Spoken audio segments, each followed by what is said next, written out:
talk us through just quite exactly how all this came about, because they are absolutely stunning.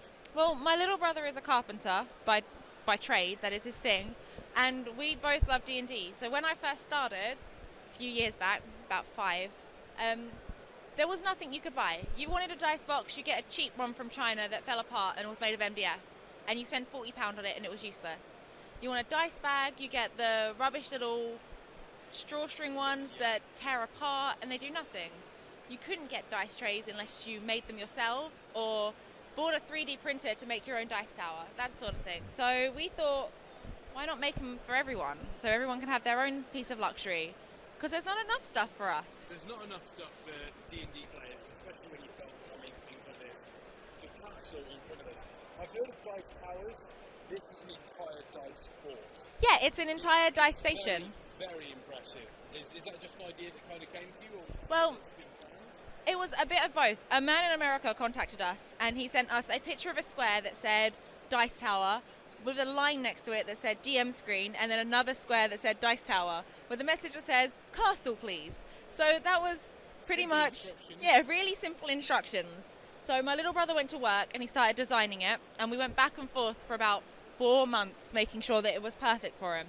This is actually the prototype that no one was ever meant to see. It lives in my bedroom and it's my child, and it's my baby, and it was never meant to be seen. UK Game Expo so everyone can see it, and I imagine it's gotten a lot of attention. It has got a lot of attention. We did enter one for the awards, which was the actual version and not my prototype. Okay. And about 4 days ago, we read another email that says, oh yeah, you should bring one to show off on your stall so people know what it looks like. Now these take about 30 hours to just build out of wood, and then another 10 to 15 to paint. And we're like, we don't have that amount of time to make it. So the prototype has come out to see the world. Even though I really was happy that it was in my room. My mum was... Yeah, so there's 3 different types of towers. You've got the dual tower, which is a dual dice roller. The single base tower. Oh, hang on. The single base tower, which, if I can just get you to hold my mic, because I have a thing for magnets, everything is magnetic. So it all slots away, like so. I love it. The DM screen itself comes away, because obviously magnets. Let me just move all of my dice. Yeah, how do they work? Magic magnets. So the front is a door, and then we've got another side of it. I'm just going to tip my dice everywhere and spin it around. Go around. Sorry, I've done this demonstration so many times. The back is a drawbridge, and I knock it down every single time I do the demonstration. It's my castle, why not? They should let me in.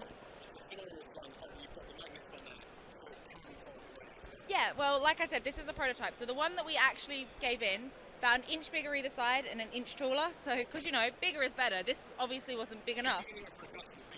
Exactly. Then the dice trays were obviously scaled up to be the same sort of size. And then we rebaited the sides of them. So when you have your drawbridges, they sit flush. Okay. So it's just, there's just those finishing touches that just make it that little bit more perfect. We also have a secret compartment for DM storage, because if you didn't want your DM to have enough power over everything that goes on in the play. DM to have enough power? I know, yeah. As far as I'm aware, DMs are probably the most horrible people on the planet that I've ever met, so that's a general rule for a DM. And also, finally, you also had a Kickstarter campaign. Yes, we did, and it went really well. I mean, it was fully funded. The last one. So we bought about 10 with us, and this is the last one. So these are our dice jails.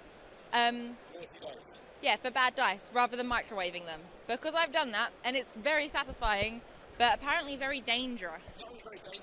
The smell just does not leave. Oh no, it was awful. I got into so much trouble, and I still maintain that it was worth it. And they still have a chance of being rehabilitated. Yeah, I mean, we've got different patterns and different designs on the top.